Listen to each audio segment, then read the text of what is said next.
पंचायती राज LDC भर्ती वाले बैठे हैं। आप थोड़ा थोड़ा गैप बना के बैठिए। आपके साथ वो लोग थे जो आपके साथ मजबूती से युवाओं की लड़ाई लड़ते हैं। अभी हम जयपुर के विद्याधर स्टेडियम के पास हैं और इस स्टेडियम में पिछले कई महीनों से अलग अलग जातिगत समूह जो हैं राजस्थान की, वो यहाँ पर रैली लगातार कर रही है और उनकी अलग अलग मांगें हैं, जिसमें वे चाहती हैं कि जाति जनगणना हो और उन्हें आरक्षण का फ़ायदा मिले। ओबीसी आरक्षण जो 21% है उसको बढ़ा के 27% करने की यहाँ पर मांग है। और अलग अलग समाज के जो जाति समूह हैं, जैसे माली जो समुदाय है, वो राजपूत समुदाय है, गुज्जर समुदाय है, जाट समुदाय है, ये अलग अलग यहाँ पर समय समय पर महासभाएं आयोजन कर रहे हैं, जिसमें लाखों लोगों की भीड़ आती है। और इस कवायद को शक्ति प्रदर्शन के तौर पर भी देखा जा रहा है राजस्थान में, क्योंकि आने वाले 4-5 महीने में यहाँ पर विधानसभा चुनाव होने वाले हैं। जातिगत महापंचायतों ने राजस्थान की राजनीति को गरमा दिया है। सी फैक्टर यानी कि कास्ट फैक्टर यहाँ की राजनीति में अहम भूमिका निभाता रहा है, लेकिन 7 जून को राज्य में एक अलग तरह की तस्वीर उभरी, जिसमें जाति की जगह रोजगार, पेपर लीक और भर्तियों से जुड़े मुद्दों को उठाया गया।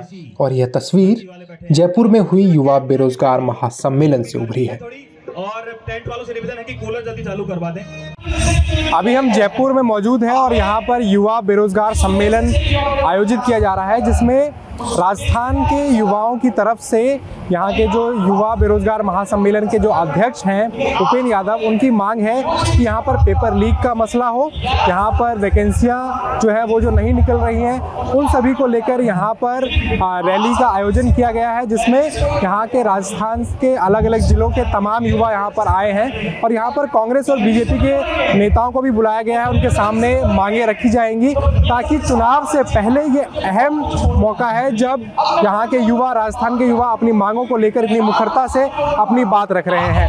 अब देखना ये होगा कि चुनाव से पहले उनकी मांगें कितनी पूरी होती हैं। राजस्थान में लगभग 50% से ज़्यादा ओबीसी आबादी है, लेकिन इस साल के अंत में होने वाले विधानसभा चुनावों से पहले कई छोटी बड़ी जातियाँ राजनीति में भागीदारी मांग रही हैं। पहले के चुनावों में राज्य की सिर्फ बड़ी और प्रभावशाली जातियाँ यानी कि गुज्जर, जाट, ब्राह्मण, राजपूत ही चुनावों से पहले बड़ी बड़ी रैलियां करती थी, लेकिन यह पहली बार है जब राज्य की छोटी ओबीसी जातियां शक्ति प्रदर्शन कर अपनी मांगों को रख रही हैं। और जयपुर का विद्याधर स्टेडियम इन महापंचायतों के आयोजन का केंद्र बन गया है और हर राजनीतिक दल की इन महापंचायतों पर नज़र बनी हुई है। हमारे साथ अभी कुमावत महापंचायत के कोर कमेटी के सदस्य छोटू राम जी कुमावत हैं। हम इनसे जानेंगे कि अभी हाल ही में 21 मई को जो इन्होंने जयपुर में कुमावत महापंचायत की, उनमें इनके क्या मुद्दे थे और किस तरीके से उन्होंने अपने पूरी जाति को लेकर जो उनकी डिमांड्स थी उनको रखा, और इस चुनाव से पहले इस तरीके की महासभा क्यों ज़रूरी है और कितनी महत्वपूर्ण है, उसके बारे में भी हम जानेंगे। सर, ये जो अभी महासभा हुई, इसमें आप लोगों के क्या मुद्दे थे और इतनी बड़ी संख्या में लगभग 1.5 लाख लोग इसमें पहुँचे, तो इसके क्या मायने निकाले जाएँ चुनावों से पहले? देखिए, राजस्थान में सभी समाजों ने अपनी एक महापंचायत करी है। सबसे पहले राजपूत महापंचायत हुई, जाट महापंचायत हुई, ब्राह्मण महापंचायत हुई, योगी महापंचायत हुई। इसी भी संदर्भ में लेके हमारे समाज के लोगों ने एक महारैली करने का विचार किया और इस तैयारी को लेके 9 अप्रैल 2023 को हमने कुमाऊं स्कूल चौडारा में एक मीटिंग रखी और प्रदेश भर से हमारे सभी संगठनों के लोगों को हमने बुलाया और सब लोगों ने यही निर्णय किया कि हमें एक महारैली करनी चाहिए। साथ ही हमने हमारे जो एक संगठन बनाने के लिए इसका एक नाम दिया कुमाऊं महापंचायत, और उसमें पूरे राजस्थान से एक कोर कमेटी बनाई, उसमें 31 लोगों को लिया, जिसमें संभाग वाइज लोग हमारे सब में शामिल रहे। साथ ही हमने उस कोर कमेटी बनने के बाद में हमने प्रमुख रूप से 6 मांगों को लेकर हमने इस रैली का आयोजन किया, जिसमें सबसे जो पहली मांग हमारी कि पार्टियों में, राजनीतिक पार्टियों में कुमाऊं समाज की लोकसभा में, राज्यसभा में, विधानसभा में और स्थायी चुनाव में समाज की प्रतिनिधि मिले तथा जो सत्ता संगठन है उसमें हमारे समाज की भागीदारी रहे।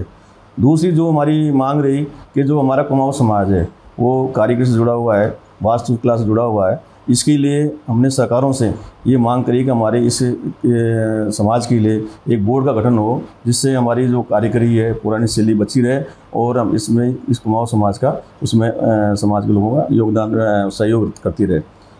तीसरी मांग जो हमारी रही कि आपको जैसे ही विदित है कि राजस्थान में यहाँ एक बंजर धरती है, यहाँ केवल जो विदेशी पर्यटक आते हैं या देश विदेश से आते हैं या देशी पर्यटक आता है वो यहाँ राजस्थान को देखने आता है। उस राजस्थान को देखने वाले जो गढ़ किले बनाए वो हमारे समाज के लोगों द्वारा बनाए गए हैं। जैसा हवा महल बनाया हमारे लालचंद जी उस्ताद जी बनाया, सरकासुली जो कोवाल जी परिवार की बनी हुई है, और जो विजय स्तंभ बना हुआ है वो जेताराम जी जेताराम जी खनारा परिवार ने बनाया। ऐसे करके हम चाहते हैं कि हमारे जो महापुरुष जिन लोगों का योगदान रहा इस बिल्डिंग को बनाने में, भवनों बनाने में, किले बनाने में, उनके नाम से कोई भी नामकरण करके रस्तों का नाम रखें, स्मारकों का नाम रखें, जिससे हमारे महापुरुषों का, इस समाज के लोगों का उनका रहे। तीसरी जो मांग रही हमारी इसमें जो स्थापत्य कला बोर्ड के जो उसके साथ साथ में हमारे जो समाज के छात्रावास की नहीं है, उसके लिए हमने जिलेवार छात्रावास और समाज उपयोगी भवन की निःशुल्क भूमि के लिए हमने मांग रखी है। साथ ही हमने जो राजस्थान में ओबीसी आरक्षण है अभी 21% है, इसको बढ़ा के 27 करें। साथ ही जो हमारी जातियाँ हैं उसको फ़ायदा, ओबीसी का फ़ायदा सही नहीं मिल रहा है, तो इसका एक वर्गीकरण करके जाति वाइज इसका वर्गीकरण कर दिया जाए। साथ ही जो मांग रही है हमारी कि जो जाति जनगणना करने से जिससे सब जातिवार उसका सहयोग मिले और उसकी गणना हो सके और ये जो हमारा सही लाभ मिल सके।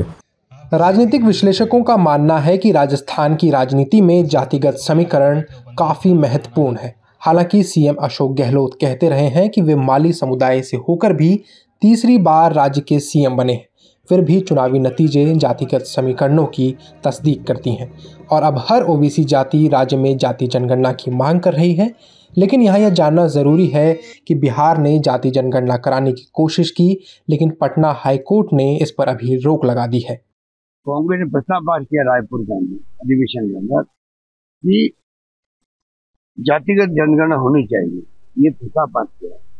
उसके फॉलोअप के अंदर ही जो मल्लिकार्जुन खड़गे साहब हैं, इन्होंने एक पत्र लिखा है प्रधानमंत्री जी को, और सीएम राजस्थान मैंने भी पत्र लिखा है कि जो हमारा प्रस्ताव है उसके अनुरूप आप जातिगत जनगणना करवाएं, क्योंकि जातिगत जनगणना जब केंद्र सरकार करवाती है वो लीगल होती है।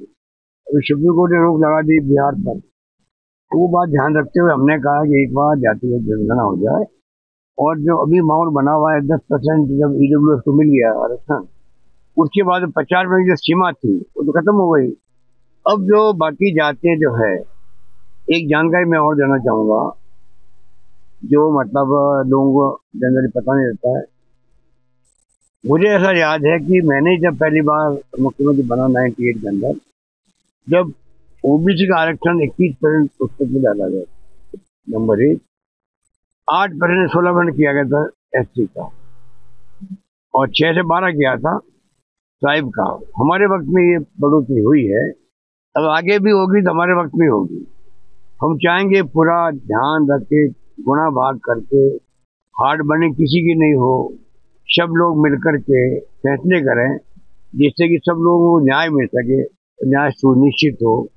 राजस्थान की जाति की लड़ाई लड़ रहे लोग अच्छे से जानते हैं कि बिना राजनीतिक भागीदारी के उनके समाज की हैसियत नहीं बढ़ सकती, और इसी का नतीजा है कि चुनावों से कुछ महीने पहले इतनी संख्या में लाखों रुपए खर्च कर इस बार जातिगत महापंचायतों का भव्य आयोजन हो रहा है।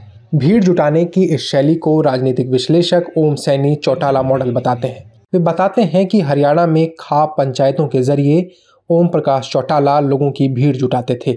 उसी मॉडल को राजस्थान के जातीय समूह भी अब अपना रहे हैं। इनमें राजनीतिक जागरूकता भी आई है और इन महासभाओं के नेताओं के पास काफ़ी पैसा है। इस बीच सभी जातिगत समूह जो हैं वो यहाँ पर शक्ति प्रदर्शन करके अपने पक्ष में सरकार को झुकाने का प्रयास कर रहे हैं। और ये जो महासभाएं हो रही हैं अभी पिछले 2-3 महीनों से, इसकी टाइमिंग भी जो है वो बहुत ही महत्वपूर्ण है, जबकि इसी साल के अंत में यहाँ पर विधानसभा चुनाव होने वाले हैं राजस्थान में। उसी वक्त ये चुनने का, इस टाइमिंग को चुनने का क्या महत्व है, क्या कारण है इस टाइमिंग? जैसे भी एक मानव प्रवृत्ति है कि फसल कब बोएंगे, बाजरे की फसल बोएंगे, बरसात में तो बोएंगे, सर्दी में गेहूँ की बोएंगे। तो ये चुनाव है, आप जानो चुनावी माहौल में जब चुनाव आते हैं तभी अपने अधिकार की मांग की जाती है। और हर समाज, चाहे दूसरा समाज हो चाहे हमारा समाज हो, क्योंकि हम किसी न किसी चीज़ से पिछड़े हुए हैं और पिछड़े संगठित होते हैं और संगठित होकर हमारी मांगे मान रहे हैं, तो चाहे वो राजनीतिक हो चाहे और मांगे हो, हम मांगे इसलिए मांग रहे हैं। और अभी देखा होगा राजस्थान सरकार ने तो अलग अलग बोर्ड बनाए ही हैं, अभी कई बोर्डों की घोषणा भी करी है, इसी संदर्भ में हमने भी ये काम कर रहे हैं। राजस्थान में जातिगत संघर्ष का लंबा इतिहास रहा है। बीते 2 दशकों में कई बार जातिगत समूह आरक्षण की मांग को लेकर सड़कों पर भी उतरे हैं।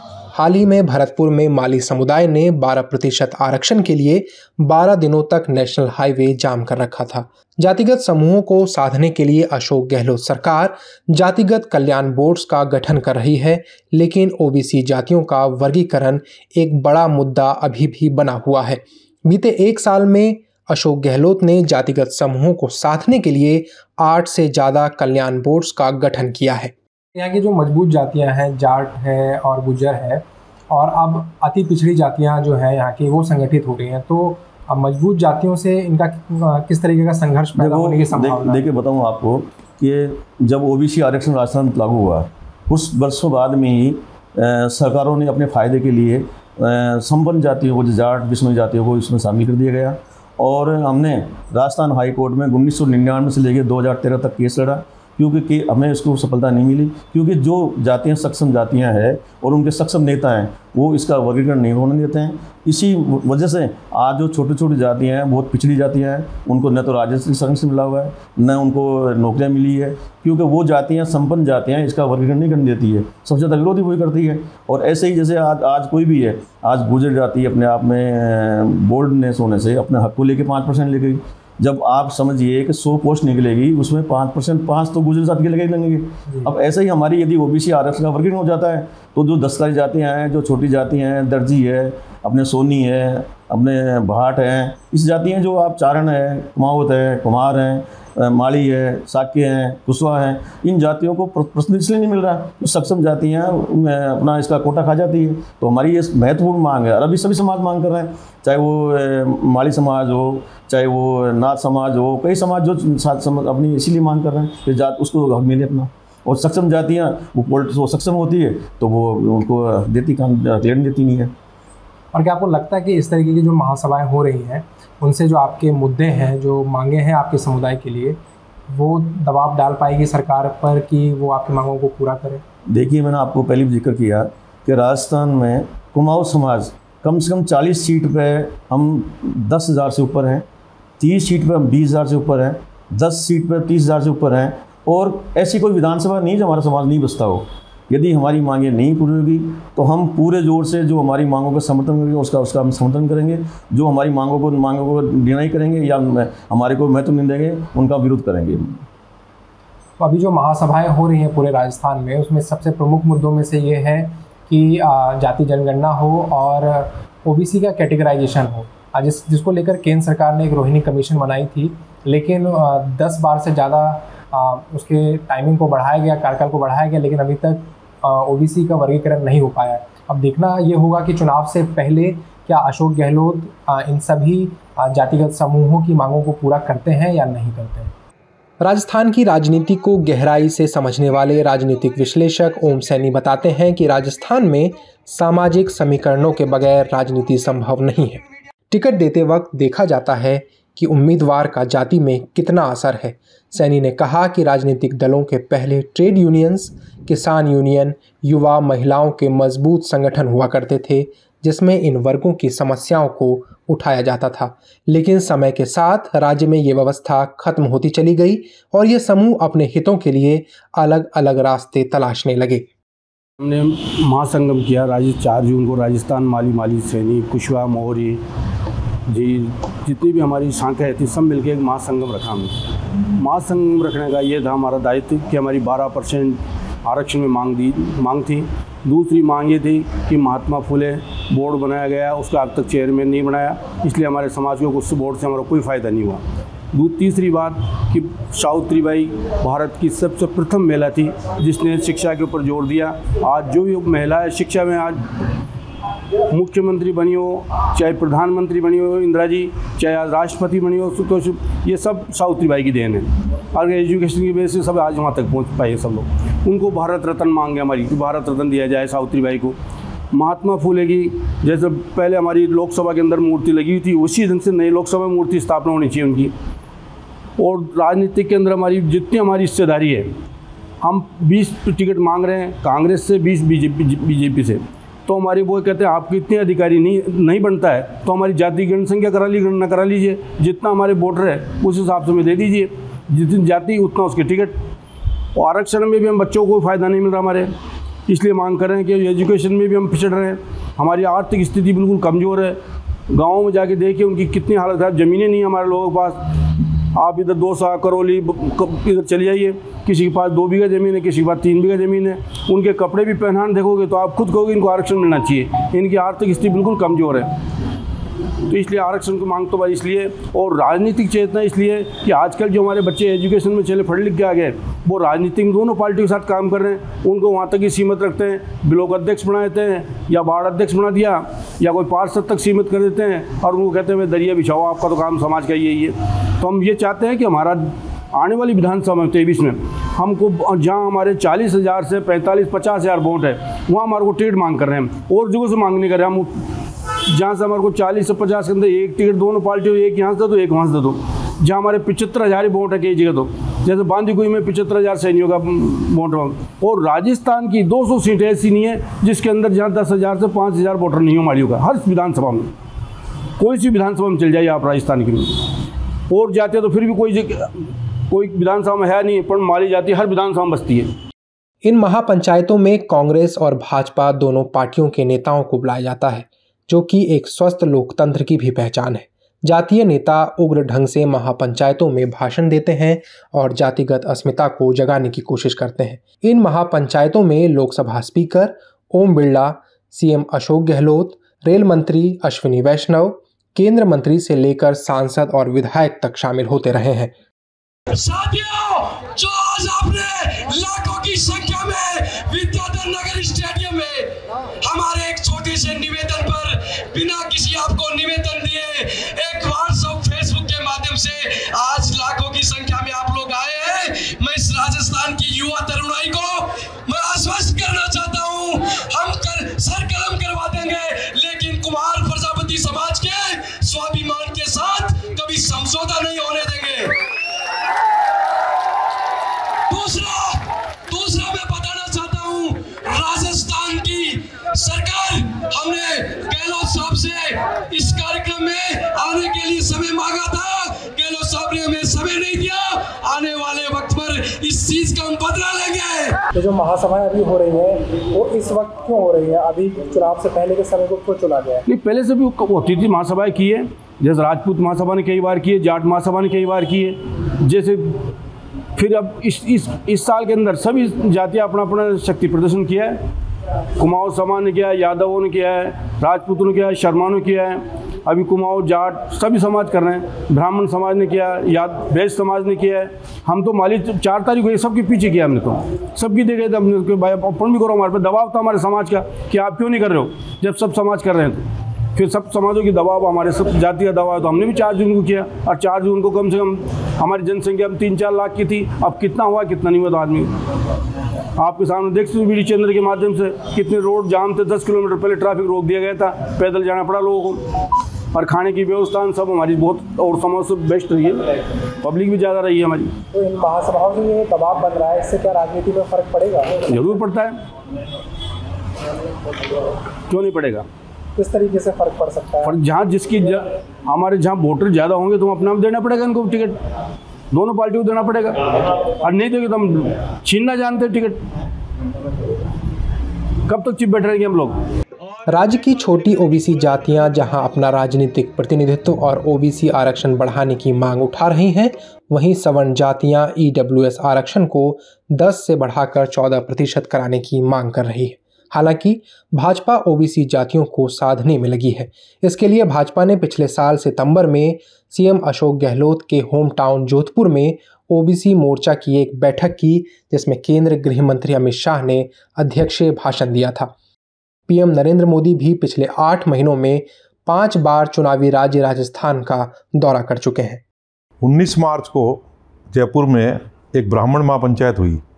इस ब्राह्मण महापंचायत में ये देखा गया कि बड़ी संख्या में, लाखों की संख्या में लोग आए और अगले पिछले राजस्थान की धरा के 30 साल के सारे रिकॉर्ड टूट गए। किसी भी पॉलिटिकल पार्टी या किसी भी समाज की सभा में इतने लोग नहीं आए। तो इस पर एक रिसर्च हुई या लोगों ने जानकारी जानने की कोशिश करी कि ये लोग क्यों आए। जो हमारा इसमें मुद्दा था, एक तो हम 2021 से इसकी मेहनत कर रहे थे, छोटी छोटी पंचायतें कर रहे थे। दूसरा, पहली बार ऐसा हुआ कि किसी सभा में आयोजकों द्वारा, जो खुद था, हमने ये कहा कि इसमें कोई मुद्दा नहीं है, हमें कोई डिमांड नहीं रखनी, विशेष कोई डिमांड नहीं रखनी, हल्की फुल्की डिमांड रखनी है। अपना शक्ति प्रदर्शन करना है कि हम लोग अगर राजस्थान में 90 लाख हैं और 42 लाख वोटर हैं तो दिखने भी चाहिए, चाहे 10 साल में एक बार देखें। इस बात को जोड़ के लोगों ने बड़ी संख्या में आके अपनी एकता का परिचय दिया। दूसरा ये था कि मेरा ये था कमिटमेंट कि मैं और मेरे बच्चे दोनों हम चुनाव नहीं लड़ेंगे। तो लोगों को नॉन पॉलिटिकल एक कि जो ऐसी सभाएं करते हैं, चाहे किसी भी समाज की हो, तो उसके पीछे चुनावी एक मुद्दा होता है, उनको या उनके बच्चों को चुनाव लड़ना होता है। तो समाज आश्वस्त हो गया कि चुनाव इनको लड़ना नहीं है, इसलिए समाज आया। अब आने के बाद ये होता है कि जो राजस्थान में 42 लाख वोटर है, अब इस सभा में देखा गया कि 40 साल से नीचे के लोग ज़्यादा आए। तो ऑटोमेटिकली ये हो गया कि जो हमारे समाज के 42 लाख वोट में से 10-12 लाख जो वोट पड़ा करते थे, इस बार इस सभा के बाद ये पॉलिटिकल पार्टियों ने मान लिया कि ये वोटों की संख्या 18-20 लाख की रहेगी, क्योंकि यूथ इस बार अच्छे से वोट करेगा। और वो विप्र सेना के कहने पे तो नहीं कहूँगा, विप्र सेना के विश्वास करके, मेरे पे विश्वास करके वो यूथ इस बार वोट करेगा। अब ये जब स्थिति पैदा हुई तो पॉलिटिकल पार्टियों ने यहाँ चक्कर खाने शुरू किए। हमारी केवल एक ही मांग है कि जो भी पार्टी, चाहे कांग्रेस हो, बीजेपी हो, कोई भी पार्टी हो, जो नेशनल पार्टियां हैं, जो ब्राह्मण बेरोजगार युवा के लिए और हमारे मंदिर के पुजारी के लिए अपने मैनिफेस्टो में 4 लाइनें हमें लिख के देगा, केवल और केवल ब्राह्मण के लिए, ब्राह्मण समाज का ये जो 42 लाख वोटर है उसी पार्टी के साथ जाएगा। और ये निश्चित तौर पे कह सकता हूँ कि इस बार का चुनाव राजस्थान का ब्राह्मण बेस्ड ही होगा, क्योंकि ब्राह्मण इस कदर जागरूक कभी नहीं हुआ और ये पहली बार हुआ। राजनीति विज्ञान में एक शब्द होता है प्रेशर ग्रुप, यानी कि दबाव समूह। दबाव समूहों के बारे में अगर किसी छात्र को या किसी शोधार्थी को समझना है तो अभी राजस्थान का माहौल सबसे माकूल है। यहाँ पर राजस्थान विधानसभा के चुनाव इस साल के अंत में, यानी कि 2023 के अंत में होने वाले हैं, और इससे पहले यहाँ के जितनी भी जातिगत समूह हैं और सामाजिक समूह हैं वो एक दबाव समूह का काम कर रही हैं अपनी मांगों को सरकार से मनवाने के लिए। इसमें अलग अलग तरीके की मांगें हैं, और जब हमने इन समूहों के नेताओं से जब बात की तो उन्होंने यही कहा कि हम एक प्रेशर ग्रुप के तौर पर काम कर रहे हैं, हमारी बहुत सारी मांगें हैं, और ये पहली बार हो रहा है राजस्थान में जब इतनी सारी जातियों के समूह जो हैं वो अपने समर्थन में अपनी मांगों को लेकर राजस्थान में बड़े तौर पर शक्ति प्रदर्शन कर रहे हैं। अब देखना ये होगा कि उनकी मांगें चुनाव से पहले कितनी मानी जाती है। जयपुर से द प्रिंट के कृष्ण मुरारी की रिपोर्ट।